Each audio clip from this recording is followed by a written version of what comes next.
Hello. Hello. Welcome back to another episode of Our Ears. This is Barry. I'm Rima.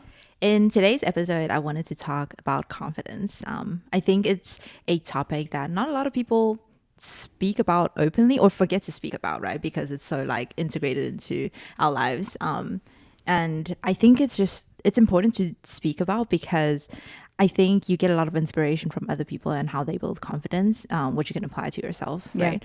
I think maybe starting out, we can define what confidence is, because I think across the board, like confidence, self-esteem, arrogance is kind of like in the same area. Yeah. And sometimes they get misconstrued for each other. Exactly. So let's define it first. So asking GPT, obviously. So the first definition is confidence. So it's defining it as the belief in your ability to handle something. So it's grounded, it's earned, and can coexist with humility. Whereas arrogance is an inflated sense of importance or ability. So usually it's a mask for insecurity and may come off as dismissive or superior. Agree? And then self-esteem is an overall sense of self-worth. So it's how much you like, accept, and value yourself as a person, not just for what you do. I like that the kind of GPT summarized this on how they relate. So they're saying confidence is very specific or like task based, whereas self-esteem is general, so identity based. And then arrogance is often a false confidence and low self-esteem in disguise. How did you feel about that? So I agree that confidence is task-based and self-esteem is more identity-based. Right. Because you can have high self-esteem about yourself and you know that you're good in certain tasks and not good in certain other tasks. So you're confident in certain tasks and not, right? So I believe that. But I don't think arrogance is necessarily false confidence. I think arrogance is actually an inflated sense of confidence.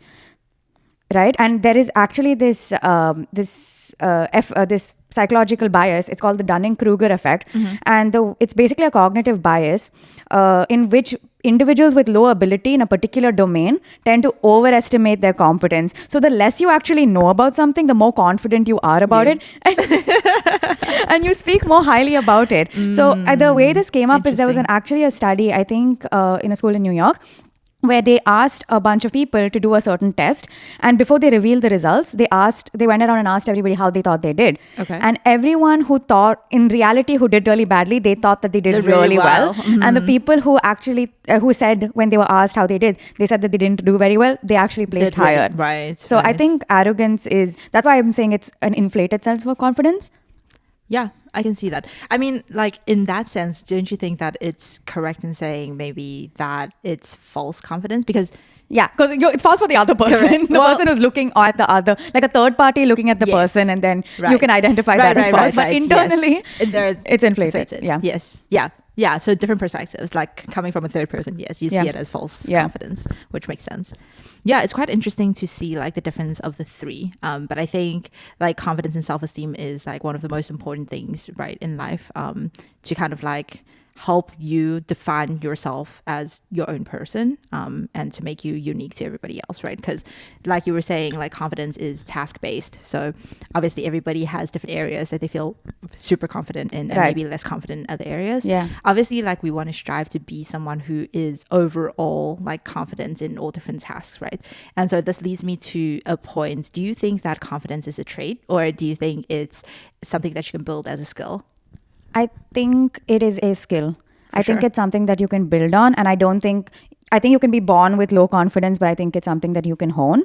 What do you think? No, I definitely agree. I think it's a skill for sure. And it's something that can be developed. I don't think it's innate. Right.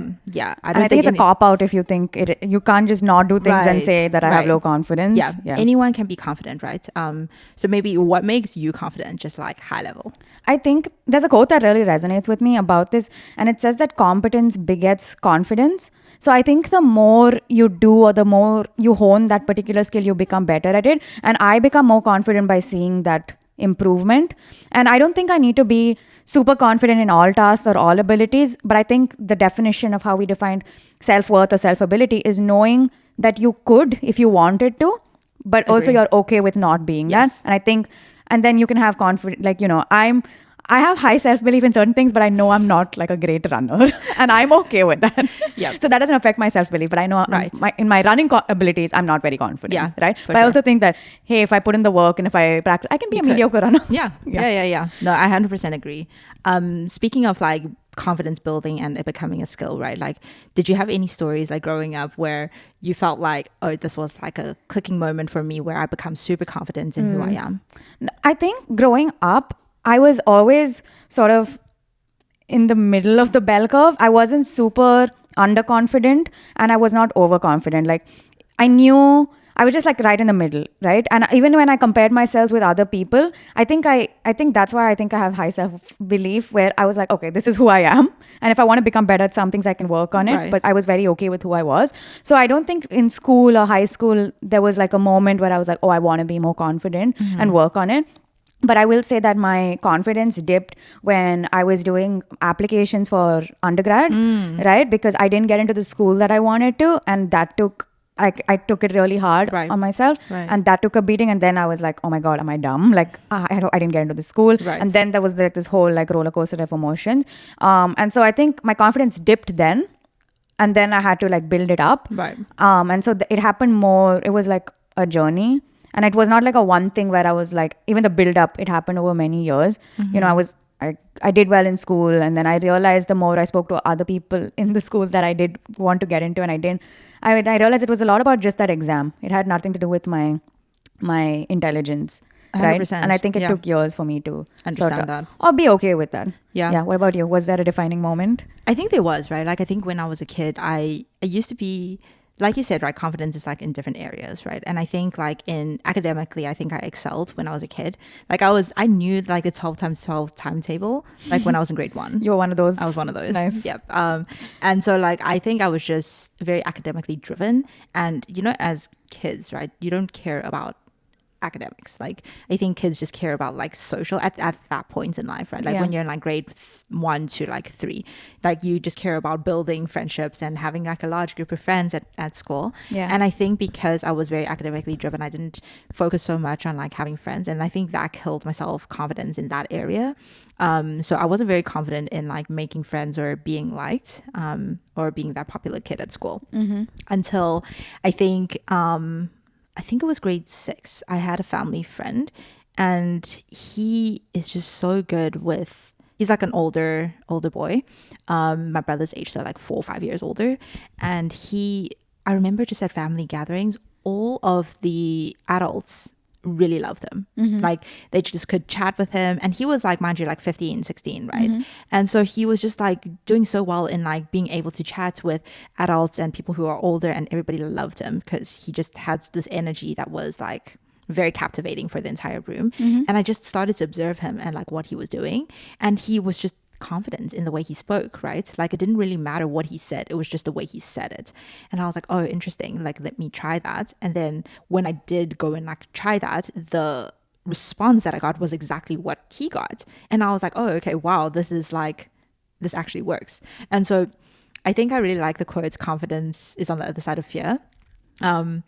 And I think it's like a lot of people aren't confident because they have this fear of being like rejected or people not responding in the way that you expect them to, right? And so I think when I went and did that and I got the response that I was expecting, that kind of built the confidence for me. Yeah, it was like an aha moment. It was an aha moment. And so like from that point onwards, I was just like, okay, so I just need to do it with confidence and not fear rejection. Right. And I'll be okay. And so each time I was wanting to be confident in an area that I wasn't so confident in, it was just me telling myself, let me just try it and see how people respond, and also be okay with how they respond if it's not what I expect. Yeah. And I think like from that point onwards, I just started becoming confident. Yeah, it's great. wild that you didn't wake up that day and think your life is going to be different. Yeah. And I think it's like a lot of the times it's just observing how other people do it.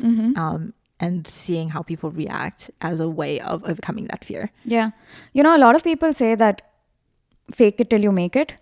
And I think there's value in it. I think so too. Because the more if you keep doubting your abilities, then you're not going to do anything. But I think if you actually put yourself out there and turn up and do things, then you just become, you know, you surprise yourself by your own abilities. And I think a lot of confidence is just turning up and doing things that you are not necessarily good at, Yep. but you want to become better at, Right. and not being scared of failure. Yep. 100%. I think, yeah, that's why I really like that quote, right? Because as long as you get over that fear, like, you become confident. Yeah. So I agree that I think it's a skill. And like I said, I think it's a cop out if people don't think that they can work on it, or Yeah. they just attribute it to a personality trait. Right. Right? Yeah. Yeah. I think a lot of people who are not confident, and this includes myself before this aha moment, is that you just don't want to try because you just keep telling yourself that you're going to fail. Yeah. Right. But the moment that you stop telling yourself that you're going to fail is the moment you go and do it, and is the aha moment for you where it's actually not a big deal. Yeah. And even if like people reject you, right? Like, one group of people shouldn't be the definition of you being confident in that area, right? Like, it might just not work for that people, but if you go and try it on like another group of people, it might just work. Yeah, I think a lot of this is also like your ability to do it, right? Like, if I had a friend who was underconfident, I could tell them all this, but unless they did the work, Right. and they saw the results, and then they had the aha moment like you had, Right. it wouldn't work. Yeah, no, for sure. I think it's confidence is very like self-based, right? Like, no one can help you to be confident. I think to some extent they can, in terms of like having an encouraging team, Yeah, or like like having supportive friends. family, Yeah. friends, right? I think that is a huge help Yeah. to building confidence, for sure.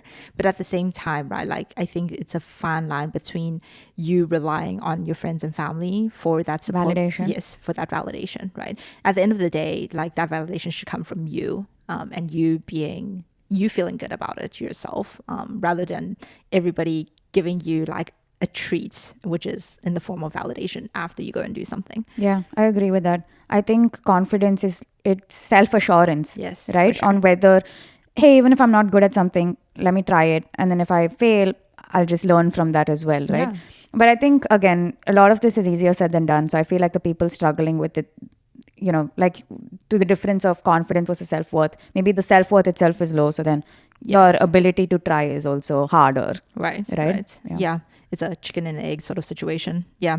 But like, again, I think once you go and try it out, it's just, and maybe try out things that you enjoy and things that you already know that you have a little bit of a talent at. I think like starting off there, and then building confidence, doing things that you already know that you may be good at, and then expanding to areas that you may not be so good at, I think is a good way of approaching it, because you start building confidence in areas that you are already confident in, and then expanding. You already into. have a little win. Exactly. Yeah. Yep. So yeah, it definitely takes practice. I don't think it's like a talent anyone is born with. Yeah, I like that. I like that it's a practice, because it's not like you're confident today and you'll be confident for the rest of your life, right? I don't think that's For true. sure, I think for it sure. wavers, and I think you need to have the wherewithal to understand that it is not a set permanent thing, and that it will, it'll grow and it'll dip based on the various experiences you have in life. Maybe you've not experienced, say, a failure at work, and that'll affect you in a certain way, right? Yep. But I think it's the ability to know that you can get back up, and Yep. that's the confidence Yeah. that we're talking about. Exactly. Like, I think when you mentioned, when you were in high school. Yeah, I was when in chilling. college. Yeah. And then like in college, you didn't get into the college that you wanted. Yeah. And that must have been like a huge like reality check for you, because you were like, oh, okay, this is an area I'm confident in. But actually, Yeah. it wasn't, right? But then at the same time, it's not a reflection of your abilities. It's just more so the conditions of the situation. Yeah, right? I really took not being able to do that one test well as a whole reflection of my intelligence, Right. which is Not- a standardized test is really not Right. And also does like not dictate a person's intelligence. exactly. Also because like conditions of that situation or that day that you took the exam, right? Maybe you weren't in the greatest like mindset, or you just were tired and weren't like focused because you were so nervous, anxious, etc. Right? Yeah. It's just Yeah. I took that really hard. I took it like as a very personal failure, and it took a while to get over that. Yeah. But I think, yeah, I think it's self-work. A lot of it. Your self-worth is self-work. An aha moment. I love that. Yeah. Self-worth is self-work. Yeah. I like that. Yeah. I think I also had like a moment like that when I first moved back to Taiwan, because I was like a straight A student back in South Africa. Tell people who don't know the story of what the Taiwan move Yeah, was. so I was born and raised in South Africa, and then obviously I spent a lot of time building my confidence like in that sort of environment, right? Right. And I was doing really well in school. I had really great friends. I was doing well in sports, so I was like kind of like an all-rounder and did really well in all aspects. And I think I expected that from myself, right? And it took a long time to get there. Right. And then when I was 19, I decided to move back to Taiwan for college. And obviously Taiwan and South Africa is very different. Like the culture to begin with is just very different. Yeah. And so when I moved back to Taiwan, first of all, the language was not my mother tongue. So it was Mandarin. I got taught in Mandarin, but all the textbooks were in English. Okay. So thank goodness for that. Yeah. But all of the lectures were actually in Mandarin. And so the first semester, going into Taiwan, I was very confident, right? 'Cause I was like, oh, nothing's going to defeat me. I'm very good at what I do. And then first semester comes around and I'm doing all these exams and all of my tests were 25% and lower. Like I got 25% as the highest score on any of my exams. And like, as you would imagine, that's like a huge confidence hit, right? Like it immediately, I was just like, okay, this is not me. Like it was a huge reality check for me where, I'm not as smart as I thought I was. Yeah. But like going back to my points, this is like the conditioning of the environment, right? Like, first of all, I needed to remind myself that I'm in a completely new environment. I didn't know the language in terms of like the technical words that were used. Yeah, must be so tough. The technical words in another language. And Mandarin is one of the hardest languages in the world. Right. Yeah. And like I spoke fluent Mandarin, but it was all conversational, right?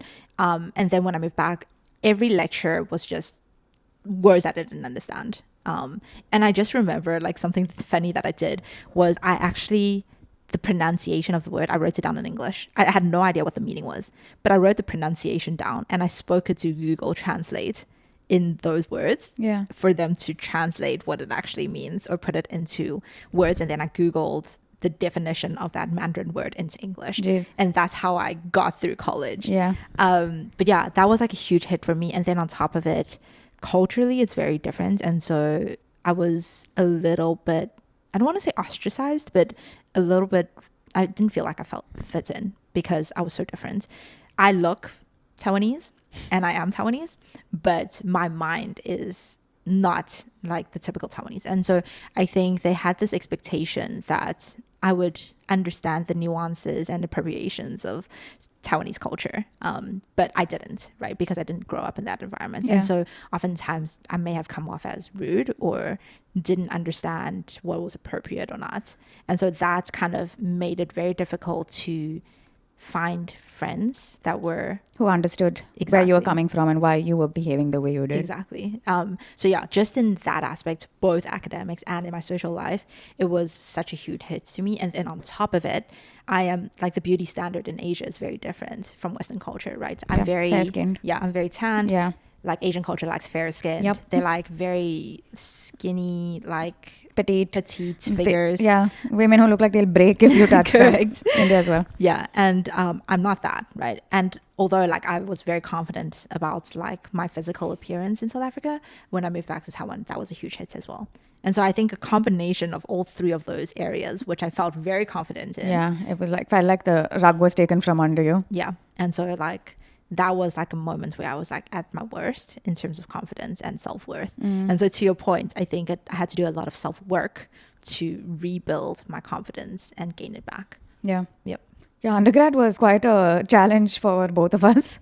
Yeah, I mean, but like at the end of the day, right, like I think back on it and I'm just like, I'm so glad that happened because you come out stronger after you rebuild your confidence, right? Now that you have this new experience, it's almost like a level underneath your belt. Like you're just like, okay, I got through this was a challenge, but I got through it. And so when you come across a challenge similar in the future, you feel more confident about it and you probably won't get hit as bad. Yeah. I think to the point that we discussed about validation and not seeking it out from other people, in this case, I feel like for me personally in undergrad, when I was really affected by this, it felt like even though other people were giving me positive validation, or even if I was doing well, I did really well in undergrad, like I got good grades, but it felt like it didn't matter, right? Because the loss of not getting into the school that I wanted was so much greater than all these other wins.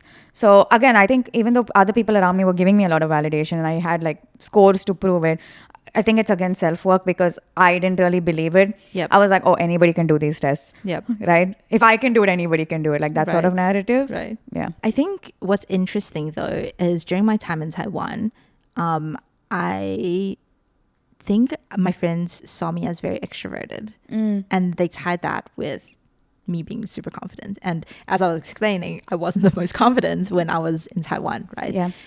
But because I was still very extroverted, I tried to like, speak to anyone that I came across and try to make friends.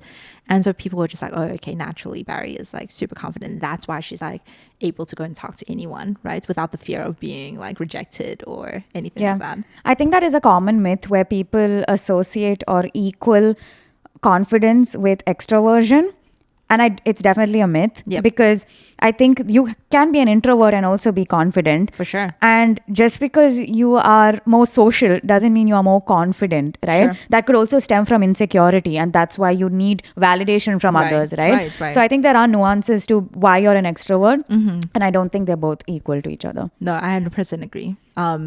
And then to your point, I think there are a lot of introverts who are super confident, right? Like they just don't show it in the form of socializing with other people. Yeah. Or they do it in their own way. That doesn't come across as what's typically extroverted. Right. It's really funny. I went on a date with this guy who I thought he was a consultant, and he seemed so confident, like he knew how to work a room. And I just, because it was my first time interacting with him, I just assumed that he was always like that. And as I got to know him, he told me that he was actually quite an introvert for most of his life.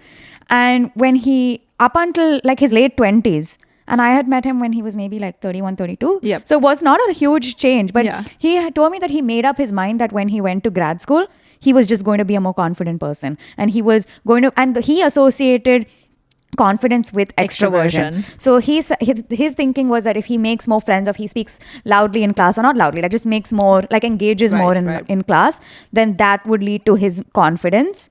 And I think for him it worked, but I don't think it's necessarily for everyone, just because you're confident, you are extroverted. Yeah. And vice versa. Right. What are some other myths? Okay, the other myth I've heard is that confidence, if you're highly confident, then you're highly arrogant, which I also don't think is true. Because I think you can have a way of being confident and presenting it to other people, say in a room, without being arrogant. Yeah. Right? And you don't have to be a dick about it. Yeah. I mean, I used to think there's like a fine line, right, between confidence and arrogance. Okay. But I think like now it's more like there's a thicker line. Yeah. I think arrogance is associated with you speaking, like you said, inflated confidence, where like you speaking in a way that doesn't account for the possibility of you not being right. I think that's what arrogance is when you're just like, oh, I'm for sure right. I know this, and like no one else is going to prove me wrong. Yeah. I think that's what arrogance is. Whereas confidence is, okay, I feel like I have the facts, but I'm also open to you telling me otherwise, and then considering that as like a counter argument or something like that. Yeah. Yeah. Yeah. I think what's really an attractive trait in people is quiet confidence, where you're so sure, like you know what you know, and you don't feel the need to prove it to everybody else in the room. Yes. And I feel like that. I love working with people like that, right? Yep. I love being friends with people like that. For sure. Like when they know their confidence and they don't need to argue their points. Yeah. And they're also like, they can listen to your point of view and, have a conversation about it, but they're not like, no. Yes. I'm right. And here's why. Yeah. Let's just talk about sometimes when Rima like is not can't be me. Listen, like every time I know and I'm confident that my answer is right, I will bet her 1 month's rent. And at this point, we have 10 months rent that she owes me, which is saying a lot because at this point she's been wrong 10 times. Okay. First of all, some of those times were conflated. Most of our bets are about direction or where things are. And so the fact that she was so confident. So my toxic trait arrogance. Is I don't understand directions, and I'm the living embodiment of that Dunning-Kruger effect that we talked about, where people have low ability and have like high confidence about directions. Yes. That's literally what I was thinking when you were saying that. Nice. I was like, that's what you are. Nice. No, it's not only about confidence, it's also about things that we remember or don't remember, because she thinks that I don't remember anything. Which is true. But this 10 months rent has proven otherwise. These are just circumstances. I'm a victim. So we did talk a lot about how confidence is a skill that you can hone and a practice that you can get better at. What do you think are common killers of confidence? Ooh, I think a big one. And first off, I think this is very prominent or very appropriate in our generation specifically is comparison. And I think the reason I say it's very like it's a huge deal in our generation is because of social media, right? Yeah. A lot of the times, especially with like physical traits or like abilities that you can like show physically. Yeah. I think those are confidence killers when there's so much comparison and competitiveness, right? About certain aspects. And it becomes very toxic, I think, because then it kind of kills confidence for people who are trying to build confidence in that area. For example, like physical appearance, especially like teenage girls, right? When all their friends are like talking about all these influences or dressing a certain way, you feel kind of the need, especially when you're a kid, like your validation comes a lot from like your environment, right?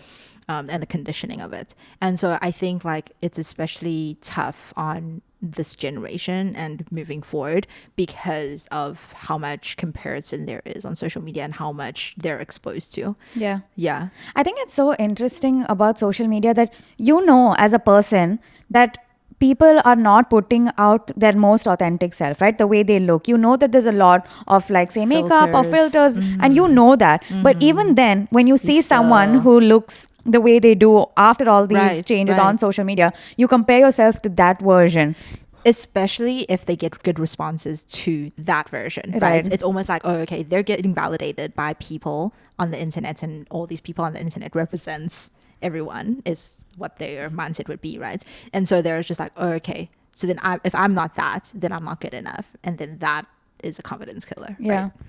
I don't have social media, but one of the reasons I didn't ever is I just didn't want to go on this journey. I feel like at some point it would come up and I just didn't want to go on it. Yeah. I think like I think like there's two approaches, right? Like yours is like just not being exposed to that is good for your mental health, and that you decide what you want to intake. But on the other side of it, like for people on social media, I think you have to have a strong enough mindset and confidence and self-worth in order to kind of filter out all of that noise, right? So I think both is like both are like approaches to trying to avoid like pick your battle. Right. But I think like definitely comparison is a big one. I think especially in your developing years. I think like the conditioning of childhood also impacts that. One thing I think that happens with children in environments where parents tend to compare their siblings or other kids that they play with, I think that kills a lot of confidence that are super critical in developing a child's self-worth. Did that happen to you?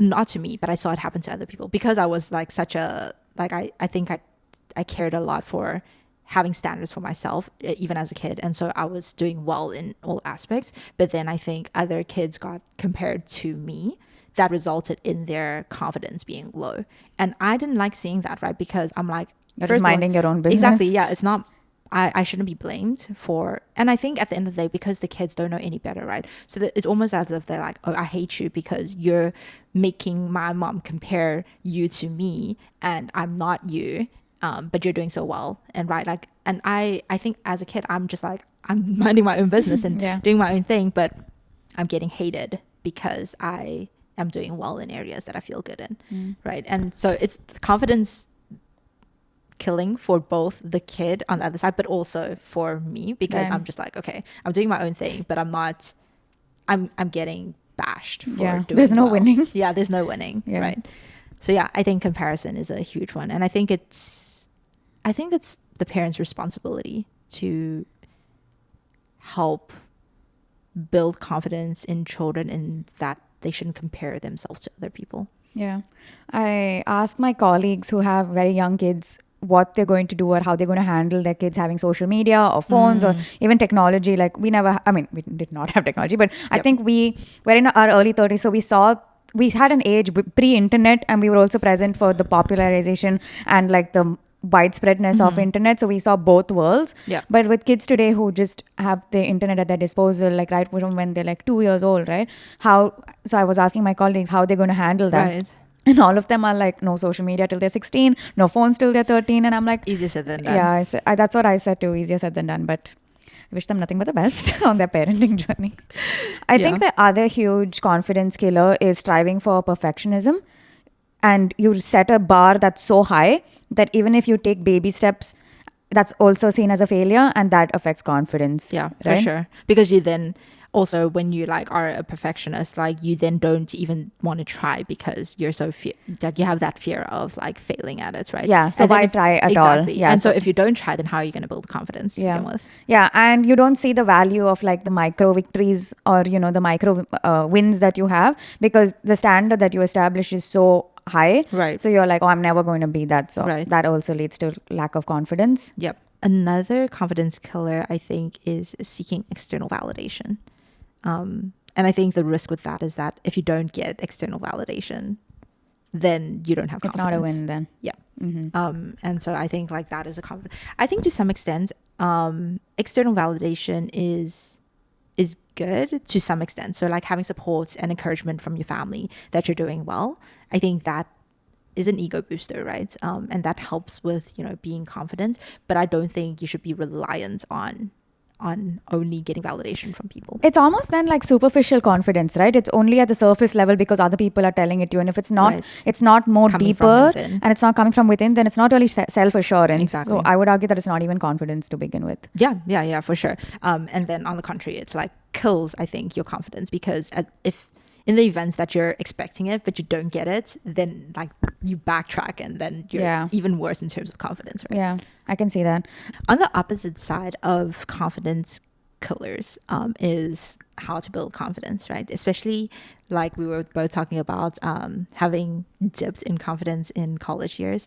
It doesn't matter what area, right? I think in life, you're going to have ups and downs, right? You're going to go through waves of like you being super confident in what you do, and then you'll come across an experience where you haven't experienced something, get humbled, and then you get humbled and reality check, and then you like dip, and then it's like you building that up. And I think all of these, how like the wave, the is sinusoidal like wave, yeah, I don't think it's necessarily that. I think it's an upward wave. In that, oh, that's cute. Yeah, in that like you build confidence about something that you are good at, and that's a specific area A, and then you dip because you don't know about area B, but then you build confidence for area B, and so now you have both A and B confidence, and then you come across C, and then you dip a little, and so it's like an aggregate upward sun graph. And I think at the end of your life you should be pretty like confident in all areas that you've experienced in life. But yeah, I sidetracked. One thing I think like that helps build confidence is practicing in areas that you're not good at. And I think it's funny because as a kid, you get told to just practice because practice makes perfect, right? And you don't think about what those words mean truly, but practice makes perfect because you become more confident in it. And as you become more confident, you like it more and you feel good about it more. And so you put in more effort into doing something that you enjoy. And that ultimately builds confidence. Yeah, I think I 100% agree. I think having those little victories makes you feel good and makes you like that feeling. Right. And you realize you put in effort to get there. Yes. And the more effort you put in, the more you'll get of like that joy of achieving something. And so it is a practice in that sense. And I think some of the things that we discussed, right? Like how if you don't see a win soon enough, or if you have a standard that you're not meeting, then all of this doesn't matter. Like all the effort that you're putting in doesn't matter, which is really sad. And it shouldn't be treated with the standard that you've established, right? I think micro wins or micro victories really helps. And I think the quote that we spoke about earlier, which is that competence begets confidence, is really valuable because the more competence you hone, the more confident you'll feel. And it feels like a truism when you say it, but it's actually not, right? I don't think a lot of people internalize that it is a practice and that you're not going to wake up and just be excellent at things and you can become better. It's like when you think about it, when you're a kid, right? You don't know how to walk, but the more you walk, the better you are at walking. Yeah. Right.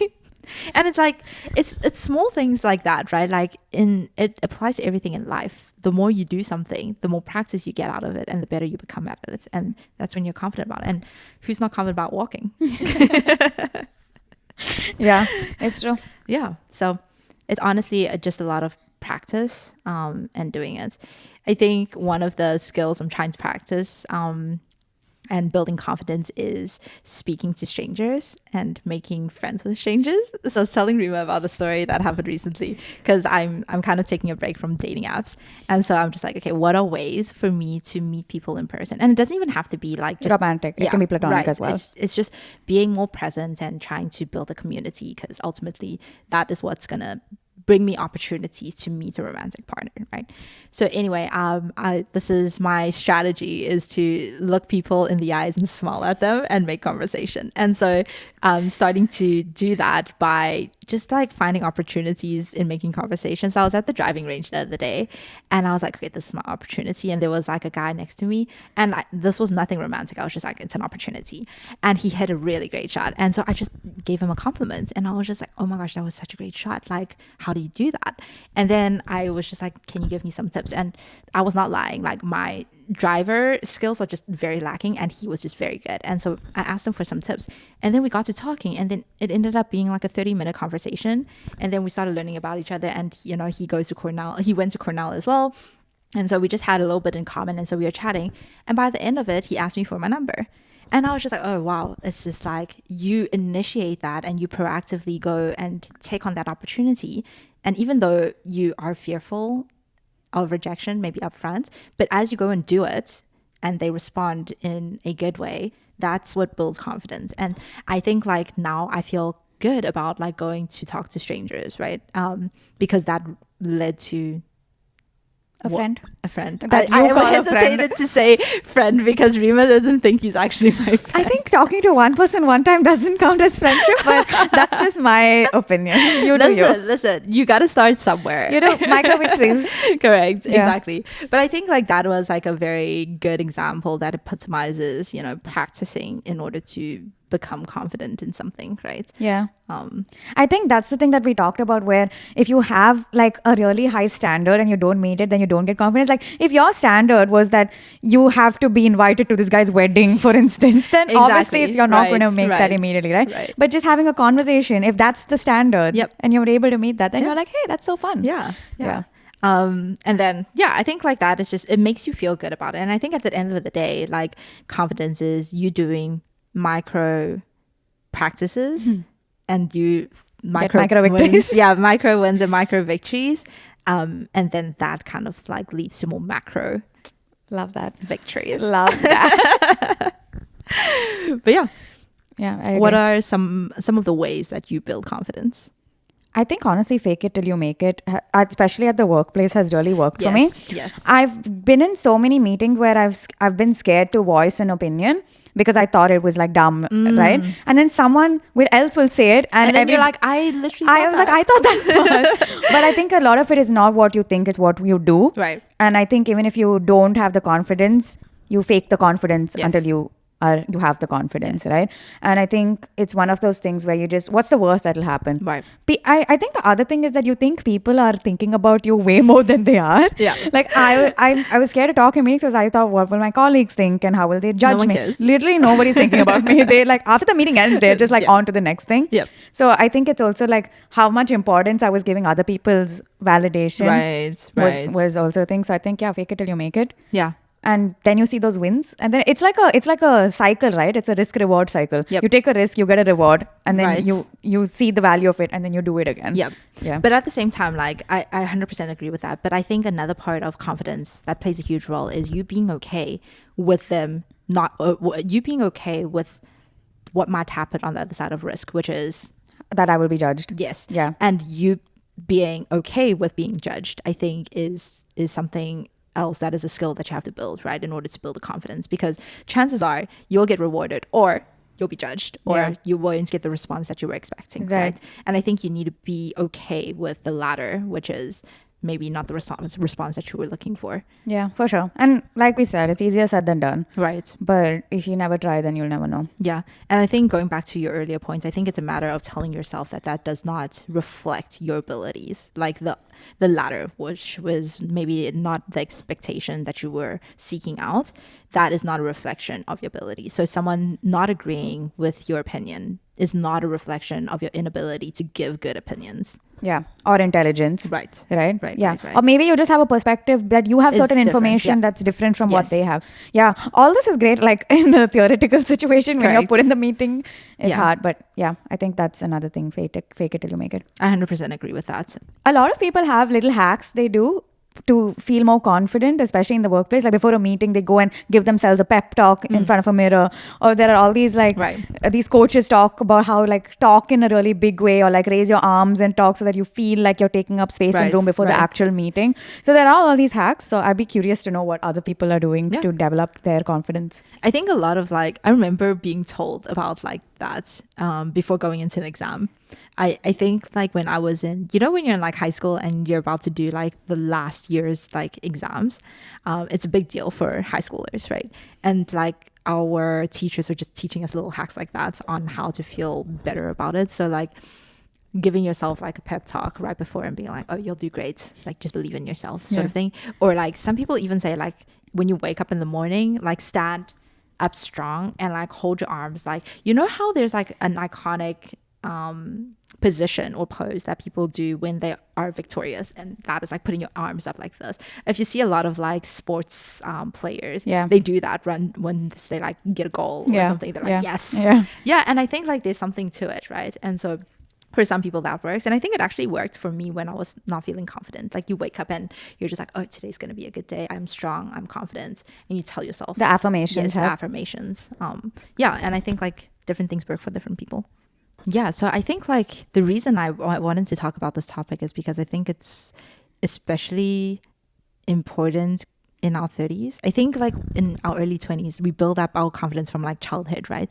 And so in our early 20s, I think people are typically super confident in who they are. And then they move to a new chapter of life, which is like the workplace and like a new era where they experience new things. And that's when you experience new things, you kind of dip in your confidence. You know, I know people who've had the opposite effect, where in their like the school years or like high school years or even undergrad, they haven't been confident, but they've thrived in the workplace. Like, interesting. And not like they were doing badly in school, but they were underconfident. Yeah, But right. as soon as they entered the workplace, it was like they were different people. So I've seen both the sides. opposite. Yeah, I think it's just what I want to say is like the different experience and chapters of your life will bring different confidence, right? Because you experience a new you experience new experiences. Yeah, and you have different insecurities that come that arise because of those experiences, right? And you have different abilities that you become better at, and that raises confidence as well. Yep.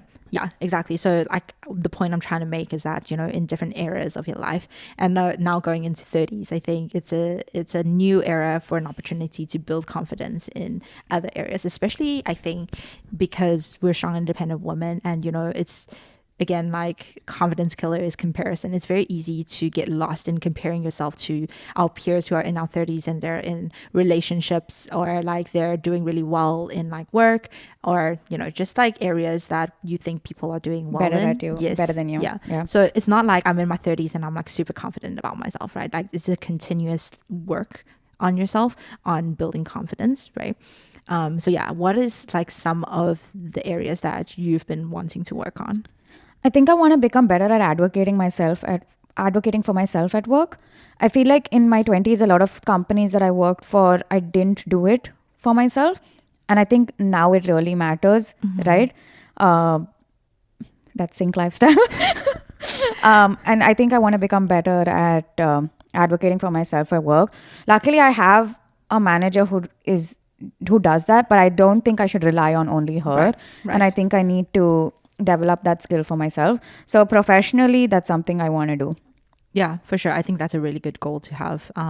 Even though like I feel like I advocate for myself at work, it's a continuous advocacy. Yeah, and continuous skill that I have to practice, right? Yeah. Yeah. So that's a good one. Yeah. Someone told me recently that managing up is a skill that they don't have. And I was thinking about it. Interesting. And I'm like, it's true. Because just doing the work and being happy at your ability, or say like the technical prowess that you have at work, is not enough. Right. You need to be able to translate that, especially in a workplace, if you're working in corporate, right?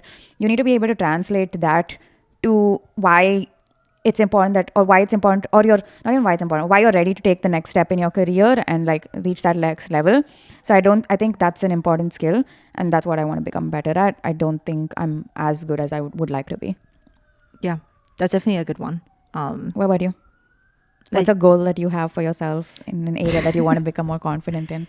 I think like just like in the personal sense of, I mentioned it earlier, like being confident in making friends with strangers and creating that community. I think we live in a world where everything's online, right? And I think people become very reliant on making friends online. And that includes like platonic and romantic, right? Yeah. I think very few people are confident enough to make friends with people in person or in real life, like chatting to someone at a coffee shop or I don't know if you want to tell that story. Yeah, I can tell that story. Rima is the reason why people are not confident about reaching out in real life. Yeah. So Barry has been on this journey about, talking to more strangers and like making eye contact, making strong eye contact. and so she's been on that journey. And the other day I was at a coffee shop and I was like, oh, let me also try this for a bit, right? Let me just smile at people. And I was sitting at the window of a coffee shop and this guy was passing by and I smiled at him and he smiled back and I was like, oh yeah, it's really nice when you smile at people. Cool. And a few minutes later, he comes back in and starts chatting me up and asks for my number. I got so scared that I've made up this scenario that I was just visiting and I'm not from SF and I'm like, and then he rejected him. And I said, no, thank you. But I was like, sometimes you're so good at like what you're trying to be and you got scared by your own power. But no, I'm joking. But then yeah, I got really scared and I wasn't prepared for that. And then I was like, I made up a bunch of like random lies. And then I think he realized and he left. I didn't handle that very well. No, she did not. But that brings me to like a second point is like, it's not only about being confident about reaching out, right? It's also being confident with about the results. No. Okay, well that too. But also being confident on the receiving end, right? If someone like for you were on the receiving end of that confidence, it was confident of the guy to come up to you and chat to you. I didn't handle that exactly well. Right. And I think that maybe comes from you weren't confident that someone would come to you in person and like strike up a conversation and ask for your number, and so you weren't prepared. I wasn't prepared at all. Yeah, on how to respond. Yeah, I think it was just like the shock of it that whoa, it's happening. Yeah, and I wasn't prepared for it. I think it was that, but hopefully that doesn't change his confidence in talking to people in coffee shops. Exactly. And we wish Roman. He told me his name was Roman. I don't know if it's a lie. We wish Roman nothing but the best. But yeah, exactly. And I think that's my point, right? I think people often forget how to react or respond because there's so little of that in today's age. I was actually just chatting to a friend about this yesterday, and I think it's sad because of how technology has kind of made us stunted almost. Yeah, right. Yeah, stunted is a good word to describe it. On our abilities to make human interactions. Yeah, and so I think that's an area that I would like to work on. And I think like the friend was telling me, he was saying that he thinks that I have an unfair advantage to it because so few people are doing it now. And so like if I do it, it almost leaves a really good impression on someone when you do try to make that human connection in person, just like how Roman did on you. And so now Rima will go and improve the way she responds. Will she? I think you will, because I think like that has reminded you that, you will have scenarios like that and you could respond better the next time. I think it's also the thing about like safety. Like that's a challenge. That's fair. That's like fair. Because it doesn't happen. When it does happen, you're immediately like suspicious that this person is trying to pull some move or they're trying to rob you. In a coffee shop. In a coffee shop. Tell them about the girl next to you. What her response was. Even the girl next to me was so surprised by this. And she's like, I have a knife. And I'm like, if you need to use it. Yeah, she's like, I have a knife if you need to use it. I'm like, to attack a person? When he was just asking for your number. Both of us, both me and this other girl were like, what the fuck is this? Oh, sorry. No. I'll be flat. Yeah. Both me and this girl were like, is this okay? Like, is this a security concern? But that's the thing. It happens so rarely that your immediate reaction is like, this is suspicious. Right. But if you normalize it, then it'll just be another day in the coffee shop. And that's a journey I'm going to go on. So those are two areas that we would want to kind of hone in our confidence on. Tell us stories about how you guys built your confidence, or any funny stories on your journey about building your confidence. And if you're not, I hope this is an inspiration to you to build your confidence. I think it's a skill that everyone can develop. So we definitely encourage it because there's so many good things that can come out of someone who is confident. And it is a practice. It is a practice. Yeah. So leaving you guys with my quote, which is confidence is on the other side of fear, and Rima's quote, which is competence. Competence begets confidence. So we'll leave you guys with that thought. I think we'll wrap it up for today. It was good chatting. See you guys next week. Doodles. Bye.